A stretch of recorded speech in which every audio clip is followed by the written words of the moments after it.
There was no transparency. People who might have been able to protect themselves instead became victims. All the while, Chinese state-run media has been pushing the narrative that the Chinese Communist Party is great, glorious, and correct, and they're now even blaming the United States of America for their own massive failures. And while right now people are debating what we should be calling this, to me it's rather simple.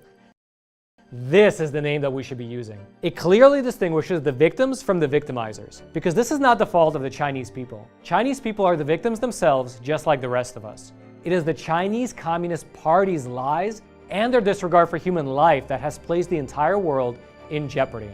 And amidst all of this craziness, you need a source of news that you can trust to keep yourself informed.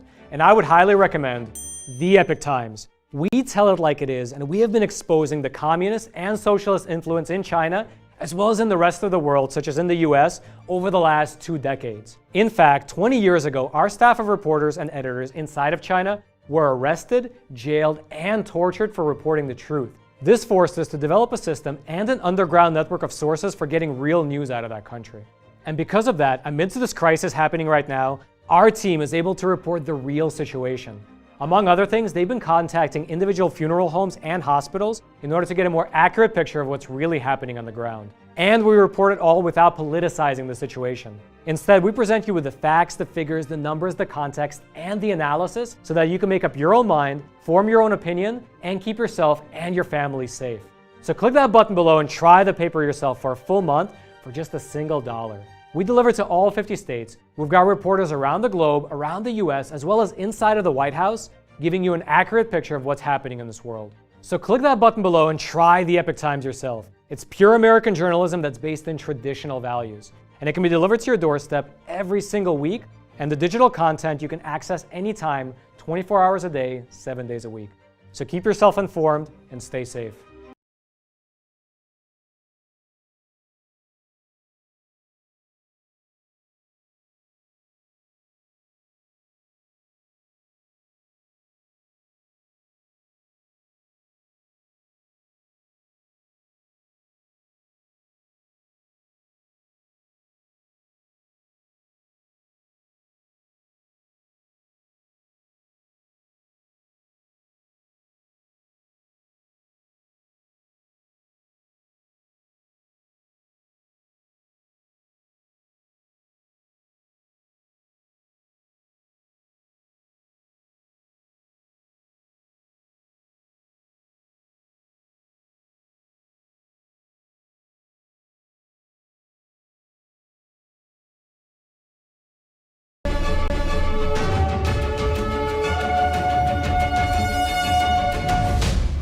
Good evening and welcome to NTD News. I'm Stephania Cox. Here are today's top stories.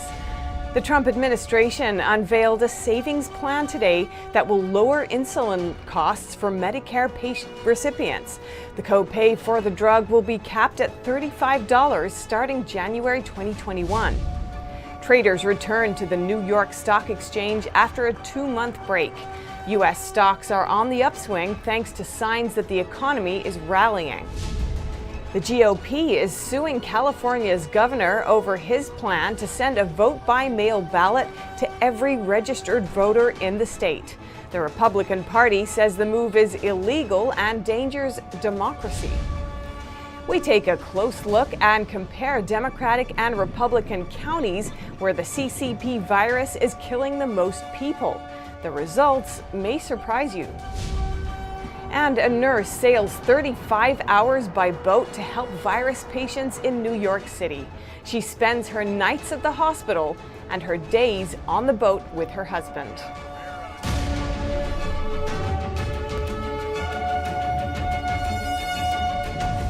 Many Americans are concerned about high-priced prescription drugs. The Trump administration says they're taking a big step this year to lower the cost of insulin. A new savings plan announced today is expected to reduce the cost of insulin by 2/3. Under the Trump administration's new savings model announced on Tuesday, seniors who receive Medicare will save around $400 per year in medical expenses. This will save impacted Americans an average of minimum $446 just on insulin costs a year. That's starting on January 2021. 1 in 3 Medicare recipients has diabetes. But according to the White House, data shows many people stop buying insulin when it costs more than $50. But now, under the new savings plan, out-of-pocket costs for insulin will not be more than $35. The CMS administrator says some manufacturers could even go further to eliminate costs completely. 3 major insulin manufacturers have already agreed to participate. Today, together, we are helping millions of seniors access insulin affordably. And how was it done? Trump says it was made possible by slashing regulations that were part of Obamacare. And we got rid of the individual mandate, which is a disaster. The worst part of Obamacare was the individual mandate. When we got rid of the individual mandate, essentially we got rid of Obamacare, if you want to know the truth. He also says there's more competition in the industry now. It's essentially applying the free market system to healthcare. Melina Weiskup, NTD News. Trump says it's the first time drug prices have gone down and that the same model may be expanded to other high-cost drugs in the future. And the New York Stock Exchange has taken its first steps to getting back to normal. Traders have returned after a 2-month break, and U.S. stocks rose today on optimism about the economy reopening and progress on a virus vaccine. New York Governor Andrew Cuomo rang the opening bell today at the New York Stock Exchange. Traders returning for the first time since the famous trading floor closed 2 months ago. But only 1/4 of the original workforce is returning. They'll be following new rules for temperature checks, social distancing, and mandatory face masks.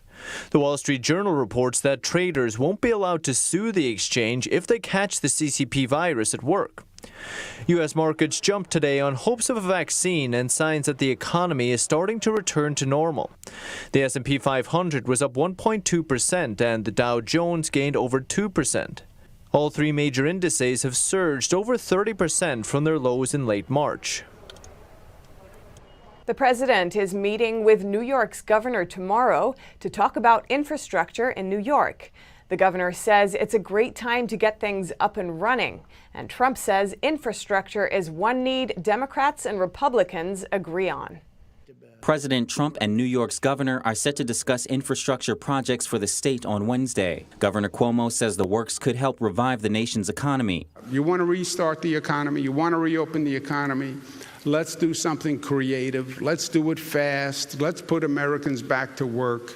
He's planning on speeding up some of the projects. We have the Empire Station project, which is building a new Penn Station, which is long overdue. That Penn Station has been torturing people for too long. And he's planning new works at LaGuardia Airport. Cuomo says now is a great time for it. That's when you fix the hole in the roof, when the sun is shining. The time to do this work is now, when you need the jobs and the volume is low, and New York will lead the way. Earlier this month, President Trump voiced his support for improving infrastructure, saying it's very important. California's governor is being sued. His executive order requires that a vote-by-mail ballot be sent to every registered voter in the state, and that didn't sit well with the GOP. NTD's Miguel Moreno has more on the lawsuit. Governor Gavin Newsom ordered that a vote-by-mail ballot be sent to every registered California voter for the November elections. That means that about 19.9 million vote-by-mail ballots would be sent out. But the GOP is now hitting him with a lawsuit. They're accusing the governor of illegally bypassing the state legislature to change the election process. Political sciences professor Nicholas Giordano says governors are misusing their executive power during the pandemic. And this is another one of those examples. Rather than consult with the state legislature, craft a bill, have the committee hearings, and then pass a bill, governors are trying to use their emergency powers to change the way they vote. They're actually ruling by decree. Governor Newsom said no one should risk their health to vote, but he said the legislature did weigh in, just not through a traditional legislative process. I think it's always healthy when people weigh in. And the extent legislature, which, by the way, trust me, weighed in, worked very collaboratively with us on the executive order. The GOP is also concerned that Newsom's order will create opportunities for election fraud. For example, if voter registries aren't updated properly, mail-in ballots can be sent to the deceased and outdated addresses. Last year, Los Angeles ended up removing as many as 1.5 million inactive names from its voter registry in a settlement agreement with Judicial Watch. What concerns me about the push for mail-in voting during the coronavirus is that there's no safeguards being put in place. And states like California are sending a ballot to every single person that's registered. They're not verifying addresses, and it's going to create the potential for fraud and abuse to occur. We contacted the California Secretary of State for comment, but he did not get back to us immediately. Vote-by-mail ballots are also more vulnerable to being potentially tampered with, lost, or even sold, which could be avoided by voting in a booth. But all-mail voting isn't a new thing. Only 5 states allow it, but ballots are not sent to inactive voters.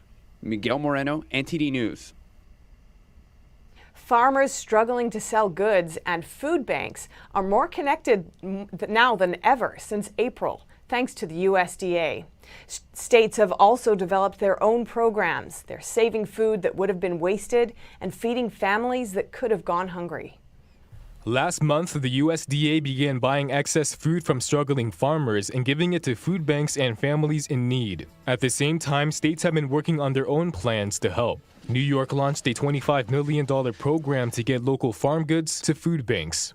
We want to try to help our communities as best we can, and obviously as food producers, that's a natural tendency is to try to give food to our neighbors. In Wisconsin, a food co-op was forced to lay off some of their 190 workers as demand slowed. After winning a bid to pack the boxes for food banks, things turned around.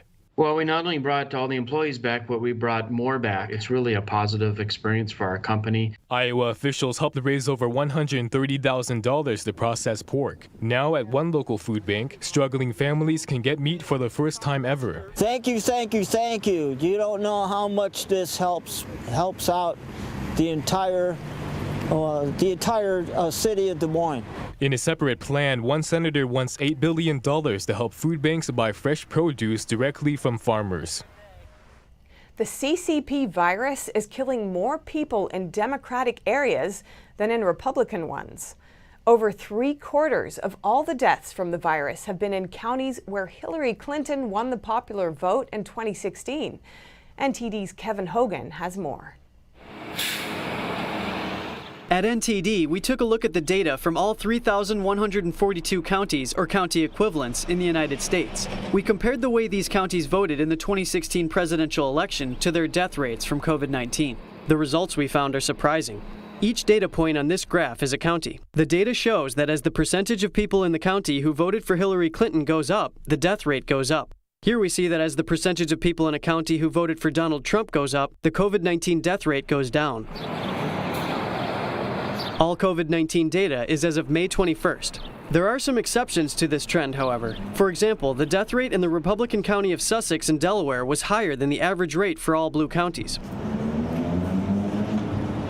This pie chart shows that over 3/4 of the deaths from the virus happened in counties where more people voted Democratic than Republican. Less than 1/4 of the deaths occurred in counties where there were more Trump votes than Clinton votes. We studied how the death rate changed in counties where one candidate won in a landslide over the other. The bar chart shows counties grouped by how much of a margin one candidate won over the other. For example, in these 815 counties, Trump won by anywhere from a small margin to twice as many votes. In these 24 counties, Clinton won with 4 to 8 times as many votes as Trump. The trend we see here is that as counties voted less Republican and more Democratic, the death rates go up. Some speculate this may be because Democrats often live in more densely populated areas. But statistics show that a higher population density doesn't necessarily lead to a higher death rate. Even looking outside the U.S., Hong Kong is also densely populated, yet it has had only 4 deaths compared to New York City's roughly 16,000. So what does account for the imbalance in CCP virus death rates across party lines? It's a question that, if answered, could spare many lives. Kevin Hogan, NTD News, New York. On Monday, the White House moved up a travel ban on foreigners who've been to Brazil over the past 2 weeks, just as Brazil's daily death toll from the CCP virus surpassed that of the U.S. Brazil's daily death toll from coronavirus surpassed that of the United States on Monday. That news came as the White House moved a travel ban on some arrivals from the country up by 2 days. Over the weekend, Brazil reached another grim milestone, having the second most coronavirus cases in the world after the U.S. A White House statement moved the start of the ban to midnight on Tuesday, up from Thursday. The ban applies to foreigners traveling to the U.S. who have been in Brazil over the past 2 weeks. The White House did not give a reason for bringing the travel restrictions forward. Up next, China's hard-hit province ramps up virus prevention and control measures. Internal documents reveal many are now under quarantine after a nurse is infected. Find out more when we return.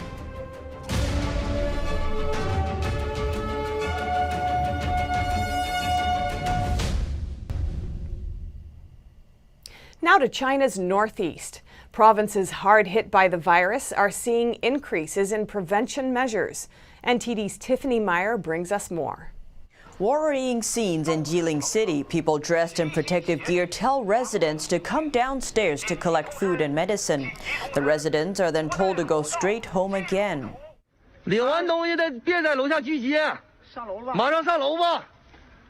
Body temperatures are measured at a neighborhood entrance. The person on the loudspeaker says anyone without a face mask will be detained and forced to quarantine. According to an internal document we got, one nurse at a hospital in Jilin City tested positive for the CCP virus on May 15th. 95 people who came into contact with her have been quarantined, including 55 medical staff. We called the hospital and learned it has refused to accept new patients since the day the nurse tested positive. Local media has not been reporting the story. Following the U.S.-China trade war and questioning of the CCP virus origin, the U.S. and China are now locking horns over flight restrictions. On May 22nd, the U.S. government accused China of targeting U.S. airlines. It says the airlines are being blocked from resuming flights to China. Chinese carriers are still flying to the U.S., though on a reduced schedule. America says it's preventing U.S. airlines from competing with Chinese carriers on a fair and equal basis. A reporter asked Japan's prime minister about the U.S.-China conflict on Monday. He said as allies, Japan will cooperate with the U.S. He added that it's true that the novel coronavirus spread from China to the world. On the same day, the Japanese government praised what it called the Japan model for controlling the outbreak. Today, we are lifting the state of emergency across the country. Japan has relatively few deaths compared to many other major countries, about 800. U.S. biotech company Novavax is the latest company to begin clinical vaccine trials. The company announced it's rolling out phase 1 trials in Australia today. It's the first in the southern hemisphere. Phase 1 will include 130 participants. Results from phase 1 are expected in July. And U.S. drug maker Merck announced today plans to develop a potential vaccine, adding it's partnering with nonprofit IAVI. The drug would be taken orally. The company said in a statement the vaccine candidate would use special technology used in its Ebola vaccine. It was the first such vaccine approved for humans. Hong Kong is expecting a tense day on Wednesday. Protesters are calling for a strike against a new proposal by Beijing that threatens the city's autonomy. U.S. officials and the business sector are voicing concern over how Beijing's move may affect U.S. businesses. Metal and water-filled barricades are set up around Hong Kong's Legislative Council. Local media reported that over 3,500 riot police officers are at the ready as the city braces for a tense day of protests. On Wednesday, Hong Kong's legislature will hear a controversial bill criminalizing Hong Kongers for disrespecting the Chinese regime's anthem. This, combined with the so-called national security law Beijing proposed last week, are seen as the latest threat looming over Hong Kong's autonomy. The international community is concerned Beijing's move will fundamentally change Hong Kong's freedom of capital and information, as well as its rule of law, the very reason for the city's economic prosperity. I went directly to the president to get an answer on this, and he said to me that he's displeased with China's efforts and that it's hard to see how Hong Kong can remain a financial financial hub if China takes over. White House economic advisor Larry Kudlow told Fox News on Tuesday that what China is doing in Hong Kong is very disturbing. He added that Washington will do what it can to help U.S. companies move back from China and/or Hong Kong. The U.S. Chamber of Commerce stated on Tuesday it would be a serious mistake on many levels to jeopardize Hong Kong's special status. The chamber urged China to de-escalate. Beijing's new proposal will bypass Hong Kong's own legislature and punish behaviors like succession and subversion in Hong Kong. Such charges have been commonly used in mainland China to prosecute political dissidents and human rights activists. Also on Tuesday, the commander of China's military garrison in Hong Kong, Chen Daoxiang, said the garrison will firmly support the new law and enforce decisions made by Beijing's central government. The video accompanying the interview shows footage from last summer when China's military conducted anti-protest drills and marine operations in Hong Kong's Victoria Harbor. Beijing-backed Hong Kong leader Carrie Lam also defended the law on Tuesday. She says it won't hurt the city's freedom. But for many, that's not reassuring, given Beijing's erosion of Hong Kong's freedom even before this law. Last month, Hong Kong police arrested over a dozen major pro-democracy figures, among them the founding father of Hong Kong's democracy, 81-year-old Martin Lee, and the founder of Hong Kong's pro-democracy newspaper Apple Daily, Jimmy Lai. In a Tuesday interview with Fox Business, Lai appealed to President Trump for help to sanction China. He said, "This is a time to change China. Without changing China, we will not have peace." Lai added he expects to be arrested again. In Hong Kong, online search of the word immigration have surged after Beijing announced the proposal last week. The trend has even reached people from the pro-Beijing camp.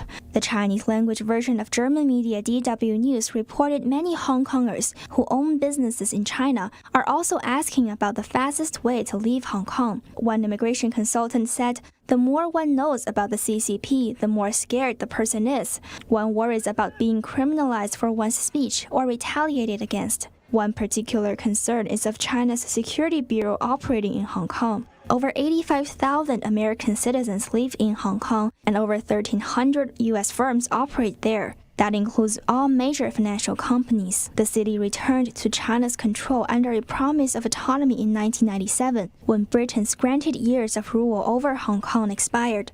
Penny Zhou, NTD News. Today, the European Council spoke in support of preserving Hong Kong's current one country, two systems agreement after the Chinese regime proposed its so-called national security law. We attach a great importance to the preservation of Hong Kong's high degree of autonomy in line with the basic law and the international commitments. And the Council's president said the EU's in permanent dialogue with the CCP to express their opinions. The law would rein in Hong Kong's separate legal status, and many fear it could also lead to the human rights abuses and discrimination seen in mainland China. China's legislature is expected to approve the law on Thursday. And still to come, a Navy battleship lost in World War II. Researchers locating it thousands of feet below sea. Find out the history and more when we return.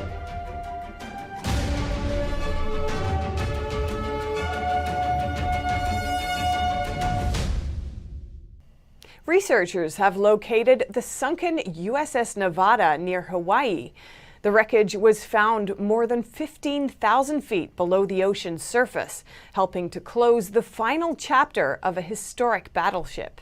For those who are not history buffs, that's the Navy battleship that was hit during the attack on Pearl Harbor. The ship sank in shallow water, but was repaired and went on to serve out World War II. In 1948, the Navy used the ship as a gunnery practice target, hoping to sink it. But it took an aerial torpedo to take it down. Search Inc., an underwater and terrestrial archaeology firm, and the marine robotics company Ocean Infinity say they recently discovered the wreckage 65 miles southwest of Pearl Harbor, more than 15,000 feet below the surface. Experts say the Nevada is one of the Navy's longest-serving battleships. It's seen as the epitome of American resilience and perseverance. Carmaker McLaren is cutting 1/4 of its workforce. Consumer confidence in the U.S. is up, and more in our business briefs. British supercar maker McLaren Group is cutting 1,200 jobs. The company is dealing with the impact of the CCP virus pandemic. The cancellation of motorsports events, the suspension of manufacturing, retail activities, and reduced demand for technology cut into the group's revenue. The job cuts represent more than a quarter of the group's workforce of just over 4,000. U.S. consumer confidence nudged up in May, suggesting that the worst of the virus-driven economic slump is in the past. But it could take a while for the economy to recover amid record unemployment. Other good signs include a slowing of the decline in Texas manufacturing and an easing of the mid-Atlantic services industry contraction. Amtrak is asking for additional federal funds to keep trains rolling. Amtrak submitted a letter to Congress seeking just under $1.5 billion. That's in addition to the $2 billion Amtrak already requested. Current numbers of passengers are just 5% of pre-pandemic capacity. Before the pandemic, 2020 was poised to be the first break-even year in the company's history. Coming up, a nurse sailed 35 hours from Virginia to New York City to help care for patients with the CCP virus. More on her story after the break.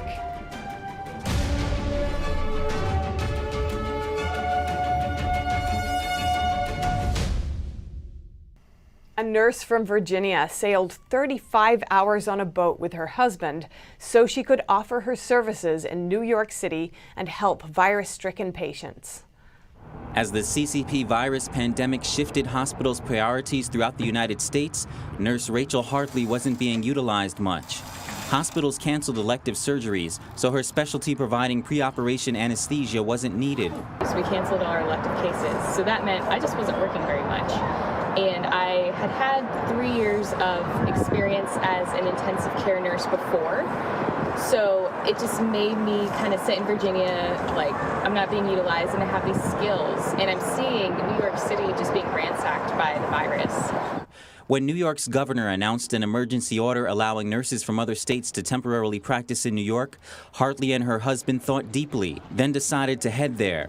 Hartley had to let go of her job in Virginia. These patients are some of the sickest patients that I've ever seen, ever cared for before. And just the gravity of the situation. I mean, when you're walking in the hospital, you can see the morgue trucks outside the main entrance. There's such an overflow of mortality and death, sadly. The couple arrived in New York on their sailboat after 35 hours of sailing the 250 miles from Virginia. Hartley took a contract in the ICU at NYU Langone Hospital. It's been really special to be able to be in the center of everything and serve on the front lines.